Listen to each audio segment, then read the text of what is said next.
Giving you guys a little look at this monster. So that looks absolutely amazing. So happy with that.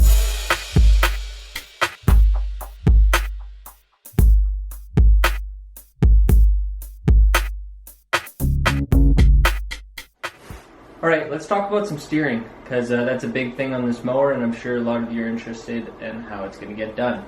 Now, we've explained it a little bit, but I went ahead and made some parts. I grabbed just some solid shaft, threw in the lathe, turned down this one end, and turned down this other end. So the one end slides into there. This end will slide nice and snugly up into there. And now I've created the whole steering assembly. I need to make a bearing surface for this guy to lock this in from moving around. And yeah, that's about the next thing to do. So let's get on to making that. Alright, now let's have a little chat. Now I know a lot of you are probably going, I can't make these parts that you're making, Riley. You're making all this stuff that looks all fancy and whatnot. And it is, because it's made with a machine that turns down things to a perfect degree. Now, I know a lot of you don't have a lathe, and for a lot of my life I didn't have a lathe either. But instead of buying video games, an Xbox, PlayStation, or just some truck parts that I didn't need, I decided I'd put that money into buying a lathe and into investing into myself. But I really enjoy working on these machines, so this is my hobby, but it's also turning into a job. So I have to invest into myself. I paid $1,600 for this machine set up, and then I bought in a few things. And then my very first lathe that you guys have seen in my previous videos, I only paid $850 Canadian. Now that's a decent amount of money, and this one was a lot more. And this is just, I've been looking. I looked all over the place. I put Facebook Marketplace ads out, and this one just happened to pop up a few hours away. I messaged him, and within a few minutes, I'm on my way driving out there, and I just snagged it. It was just lucky enough. That's how it is. If you haven't invested into a lathe, or you are thinking about investing into a lathe, definitely do it. There's some of the funnest tools to work with, and the stuff you can create with them is unbelievable. It's so much fun. But thank God I can make stuff like this now, because it just makes the mower stuff so much easy. Stuff goes together a lot better. It takes a little more time, but it's building my skills and my knowledge, and it's making things look a lot more cleaner and work a lot better, and the functionality of things has just been better and way more thorough throughout the whole build processes on these mowers since I've gotten the lathe, which is save up some money, do it, sell a mower or two. I pay for everything by selling grass cutting lawnmowers. That means ones that just cut your grass. I go out to people's houses, I pick them up for dirt cheap, I bring them back into this very garage, I tear them completely apart, I get everything all brand new, I put new belts, new batteries, I clean the carbs, I do all that kind of crap. And then I sell them for a big profit margin. And if I do that enough, then freaking I can buy more tools like this. So, anyways, I think the moral of the story is buy a lathe. It's probably the best thing you'll do this year. Alright, so I made up a few parts here. I didn't have the perfect size tubing, so I did have to go pretty thin on the outside wall. But, I mean, it's for steering. I'm not too worried. So, I gotta just press that guy in with the press. And then I can build a bracket, and then this will house the that steering shaft you guys just seen that I made there. Anyways, let's get this installed in there. Check this out. That piece I just laid up fits perfectly into that slot that Tony cut out. So I'm just going to actually run a bead of weld around this outside, and then probably put a little plate on the back side so that it's fully welded in there. But that gives me great angle coming down. The next thing I gotta do is get this onto there and figure out the bottom stuff. Alright, let's get underneath the mower and get this next part built up. So as you can see, back of the frame's all done, and we're actually working on the front. So as you guys can probably tell, I put in this crossover tubing. Now on the ground here, I've bent up a few tubes that have some 45s in them, and they're actually gonna run from this back tube up to this front tube. So they'll sit like that in the frame, and I'll have a skid plate in the middle, and then this tube will be crossover in the inside. So this whole underside will have a nice tube frame. This whole thing's gonna look tube framed out. Now, other things I've got onto, as you can see, the steering joint is down here. So I was making that piece, as you guys saw, and sad thing is I actually had the steering wheel at the wrong height, so it was the wrong length. in the middle here, so I actually had to make a whole new one. So same bearing. As you can see, I added a little bit of custom artwork onto the steering shaft here, just playing around with the lathe again. And then that tube, that was the whole reason. I wanted one more bearing type or bushing on the steering shaft at the very bottom, closest to the U-joint as I could. So I've laid down a bushing that will go onto the top of the steering shaft and weld onto this tube. So not only is it the crossover and some frame support, it'll actually hold the bearing. Now, as you can also probably tell, I've got the axle in. I've got the steering all finalized and it's on there, all mounted on, and it is great. It works perfect. Now the thing is, I need to actually steer this thing, and it actually has to compress. So I need a sleeve joint in here, so something that can go in and out of this. So on the bench I have some square tubing, and I'm thinking I'm going to cut this down, weld in a solid square tube on this guy, and then on this end I'll have a hollow square tube so that this can still turn, but it can also go in and out, be sleeved. So that way the front axle can do all of its traveling and I can do my steering. Now, before we hop over to the bench, you might notice some big red things missing there. Well, toss that thing out, because introducing the new setup, the Eastwood MiG 180. So this thing is absolutely beautiful. They set me right up on this machine. This thing's going to work great for all of the welding I'm doing in the shop. Plus I set it up on the cart, so it's not a stationary spot anymore like the old welder. I can actually move it around, which will be way better. Plus it's way lighter, way smaller, and it just looks awesome. I love the black. It's great. Thanks Eastwood. I can't wait to start doing some more work with you guys, and of course start actually working with this tool, and we're going to do that right away. So let's get into the steering.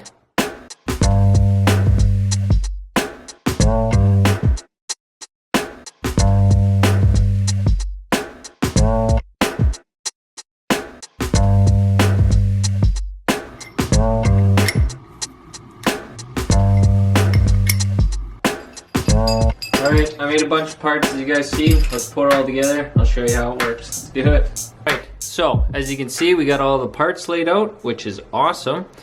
We had to lay up a few different parts here to actually get them to fit into the universal joints there. So we'll go over the actual full setup here, starting with the front axle side. So I cut down the universal joint, the sleeved end there with the splines, and I made this nice little oval section on the lathe. And so that will slide nicely into there, and I can weld that around there. And then I grinded down the square solid chunk here to fit inside of the other square tube so that it can be moved, but it can still turn. So there's barely any play in there, and it can still slide in and out. Alright, so now with that assembly, we can actually install our little adapter piece, which is a pretty snug fit. That. And then we can slide on our universal joint. We have just created one steering shaft that is able to slide in and out, but still turn the whole thing. And I can remake any pieces if need be. But I only need to really move like maybe a ½ inch to an inch worth of travel. So I got plenty here, so very strong setup. I'm loving it. This is great. Unreal. The lathe just puts in so much work. Let's get this fully welded with the new Eastwood welder and get this installed into the mower. Let's do it. Alright, we're all fully welded up. I welded the circumference of the squares to the tubing, and I drilled out some holes and did a couple plug welds on there as well. One on that side and two on this one, because I had to lathe down right to the end here where I welded. But either way, the new welder is phenomenal. It is what dreams are made of. It's just so nice. New technology is amazing. Again, Eastwood, you guys are amazing. This thing's amazing. I can't wait to make amazing projects. Alright, let's get this installed in the mower and see how it actually works. We still got some more things to do before we can actually steer the front axle, but we're so close. A couple more holes to drill out and a few things to bolt in, but let's get this installed and that one last bushing that's going to go on the bottom here. So let's do that. Alright, so under the mower now.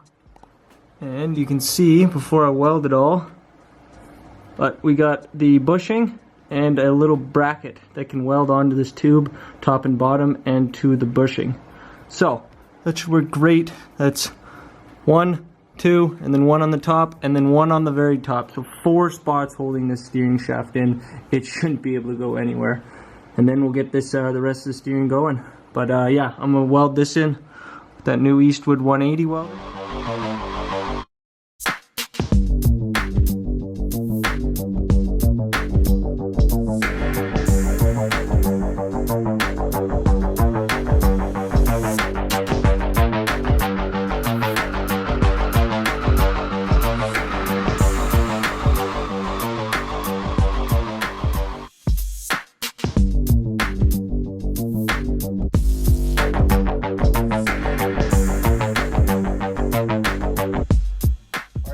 Another day in the shop.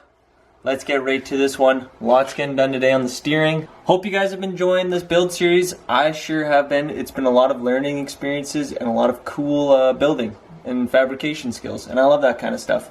Plus, I think you guys are liking it. The Mower community seems to like it. But let's get right into this build. We're getting some more steering done. Let's do it. Alright, so with my steering box or steering rack, pinion, whatever you want to call it, it was all offset, so it had way more steer bar to this side because of the way it was set up in the golf cart, dune buggy, whatever it was. So what I did was took out this chunk of shaft on here, so now I have the same throw each way, and then I laid down this little guy so that I can weld it into there nice and flush. So the only thing I got to do is either try and pull out this shaft so I can lay it down so I can get a nice contact on there, or just grind that down and then just zero it in, hopefully. Alright, so I thought I'd go over a little tip for welding here. So if you're looking at welding 2 straight shafts that are the same diameter, grab a chunk of angle iron, clamp the 2 shafts in so that they can't move, grind out a V-notch or lathe out a V-notch, and then throw a couple welds in there, let it cool, flip it over, do the same thing, and you'll have a perfectly straight shaft, and I'll show you that once this is all done like that. Alright, so a lot of you are probably wondering how I'm going to actually steer on the ends, and I'm going to do it with these. So I have these ball joints which are very stiff, like takes a lot of effort to move them, which is good. I like that. That means they're going to be strong. The only thing is they're freaking huge and ugly. So I'm thinking I'll lay this all down and we'll get something that looks a little like this. So after a little bit of work, obviously you can see big difference in size. So took off a few mils on the outsides, took off a little bit of weight, not much, but realistically I just wanted to clean them up so these can get powder coated. Alright, so we're working on some spindles now because we're at that part of the steering. I gotta add steering to these. Right now I'm gonna brace these center spots, so just bare spindles, and then I'm going to add some square tubing in to weld it all up and brace that all up, because spindles are important. We shouldn't be bending spindles once we have the supports in there, so bracing your spindles is a big one, people.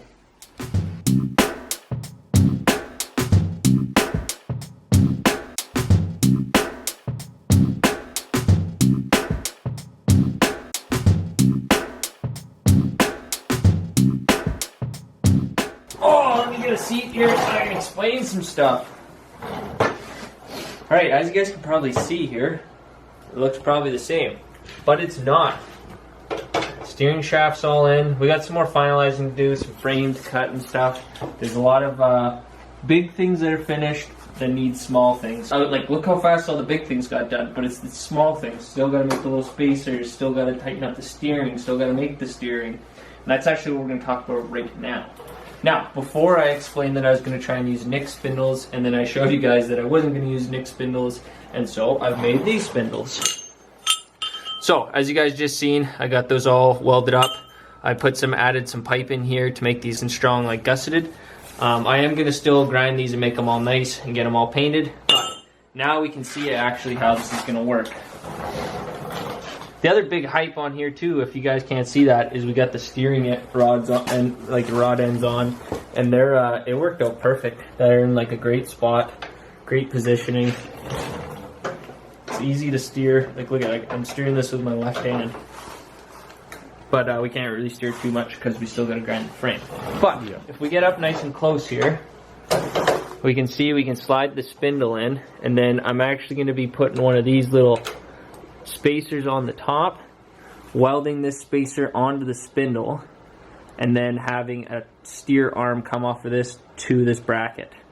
Now I know a lot of you, or maybe only 3 of you, or maybe 6 of you, or however many of you might be noticing that if I'm welding this tab, this little tube, onto the spindle, I'm not going to be able to take the spindle off. And I understood that. Now, if you guys have probably seen on this first attempt one here, I was actually going to have this on here, like so. And if you can see the hole, I was going to actually drill a hole and put a bolt straight through so that I could actually remove this. But something I came to realize pretty quickly is that these spindles are hardened steel, or they've been hardened at one point, like heat treated. So they're not easy to drill. I actually wasn't able to drill whatsoever. Now hopefully in the future I'm talking to a company and we're going to be getting hopefully a nice setup of drill bits that can drill through stuff like this. But for now I can't do that, and I'm not too opposed to having this honestly welded on, because with the spindle all braced up and stuff, that shouldn't break or bend or anything like that. We've experienced this before, where once we do that kind of stuff, we don't have those kind of issues. And then if I need to ever take it off, which I probably won't for a while, I can just grind this off, remake my steer arms, and then weld 2 new ones on in the future. Yeah. Or probably at that point, I'm probably going to have some better spindles, or I'll just make my own spindles like you guys have seen on the other projects. Other than the stuff we're going to be working on today, the next big actual project is clutch, which means pulley system. Now the nice part about that is the way this is ran, having 2 pulleys on the same axis. So if they're both horizontal pulleys, so you have a vertical shaft engine, so your engine points down and your pulley sits at a horizontal, so flat. Having one pulley on your engine and another pulley on your transaxle, having nice flat inline belt works so much better than all the other setups basically. You guys see that I did the 90-degree gearbox, and that works great, and I just need to perfect it and tune that. We'll get to that. But this style of belt system just works so much better than some of the other systems. So we know that will be easier in that way, but the way I do things, I just can't leave the stock pulley clutch setup in there, so I'm gonna have to cut that all out and redo it. The only nice part is I know where it needs to go, somewhere in the middle of the frame, so that's nice. But yeah, it's gonna be tucked up there. Yeah.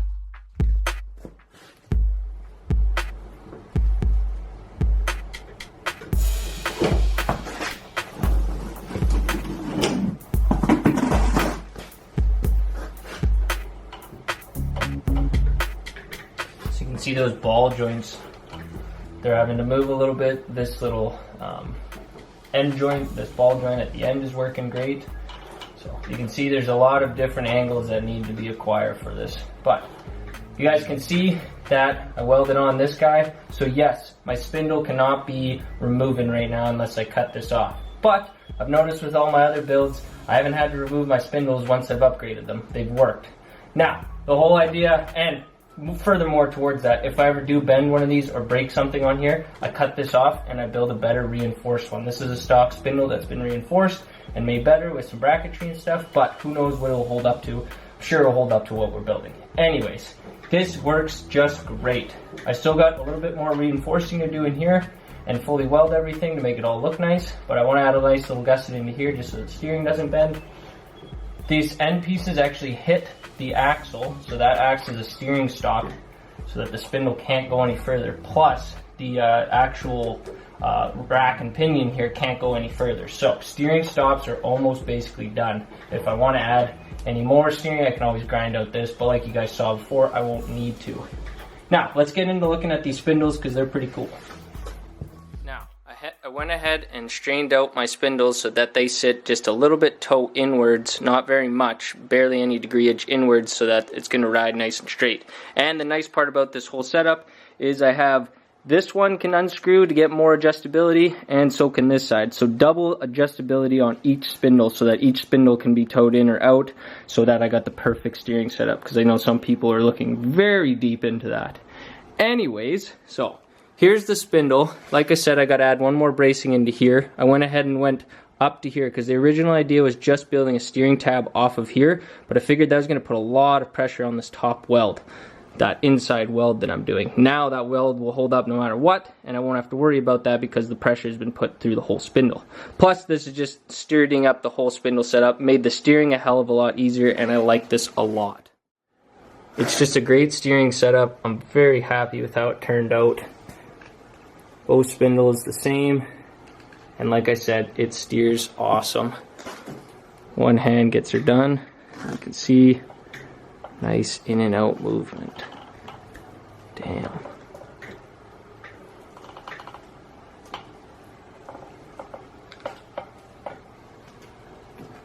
So that's a freaking awesome built axle. To anyone that was doubting me, well, doubt yourself. So steering shaft comes through on the bottom. That will connect up to, like you see, this steering shaft. I got that other piece. I just got to grind it out a little bit more, and then we're fully steering this unit. Oh, I'm loving it, people. This is awesome. Lots of work getting done here. Like I said, I ended up brazing these tabs onto here. So I did a MIG weld tack all around and then brazed them on, and that worked out pretty good. So that should hold up very well. Top side I double welded and put a tiny bit of brazing on the outside, but I wasn't able to get much.